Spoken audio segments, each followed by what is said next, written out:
All right. For my project, I did my bar on Drink Kong, which is one located in Rome. And their slogan is Drink Kong, Think Kong, Be Kong.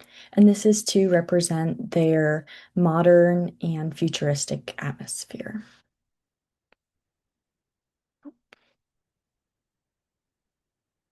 The need to knows are that it's located in Rome in between the Colosseum and Papal Basilica of St. Mary Major, and it's open every day from 6:30 p.m. to 2 a.m.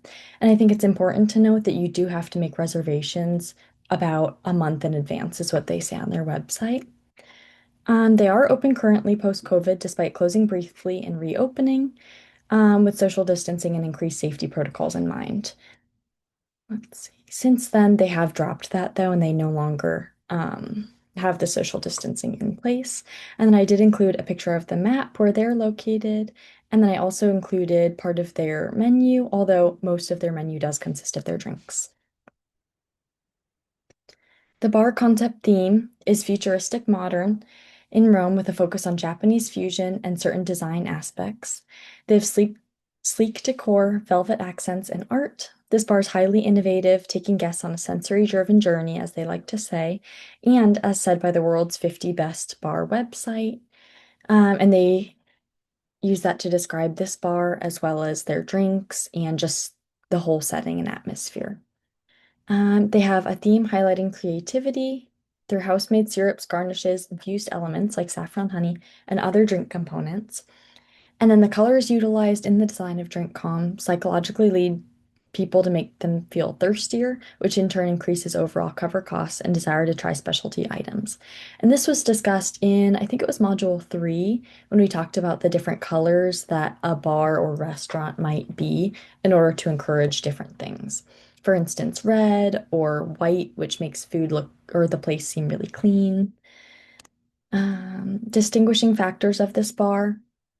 I think this is unique because of its individual and eccentric concept for this area.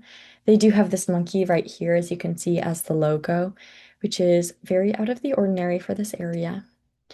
Assertive, vigorous, and dynamic marketing style that involves, again, the gorilla named Kong, branding encouraging guests to follow their instinct and be set apart.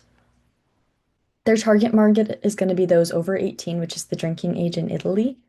Visitors interested in their many photo ops, couples, and then anyone also interested in their branding or simply Asian fusion cuisine. So, people traveling from far to visit, any influencers who are interested in getting photos here, and then just couples looking for a date night out, looking to spend a little bit more money. I also think guests could be drawn to the many creative takes on what a basic drink might usually be. For instance, spicy, oily, umami, fruity, or Mediterranean. Is it the best in the world? Drinks are made to invoke a mood or feeling here as opposed to just a flavor profile. It incorporates elevated mixology trends.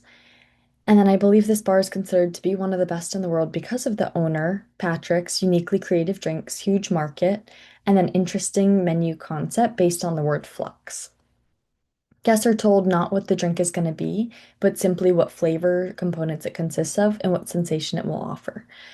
So they're drawn to the style, artsy concept, and then with this artsy concept, there is art all over the walls of the restaurant that can be purchased. Customers are also likely drawn to the expansive list of drinks, wines, beers, and specialty liquors, each of which has its own respective portion on the menu.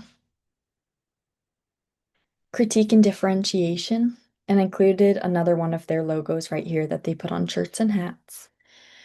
I can appreciate the art and immense creativity behind the menus and layout of this bar. While it's very cohesive and unique, it seems like it could be explained better on the website somewhere for guests who have not heard about their purpose as a food and beverage establishment, or as a bar and food and beverage establishment. I also believe it would be easier for guests if the drink menus were shortened because of how expansive they are. For instance, I think they had upwards of 30 drinks listed on there, none of which included what the ingredients were, but just what feeling it would evoke, which was interesting. If they don't shorten the menu, then I suggest that they organize based on the sense or feeling of the drink they may connotate instead of having all the different feelings scattered. For instance, umami would have its own section, And then I believe they could focus this effort into more complex and creative menu items to complement the drinks and the story they tell. I think if they opened earlier than 6:30, it would allow for an older demographic to become part of their regulars, which could potentially lead to happy hours at current pricing and regular hours at slightly higher pricing, allowing for a little bit of a higher revenue.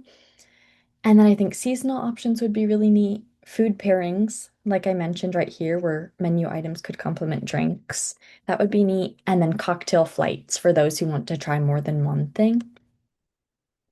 And that is it. That is Drink Con.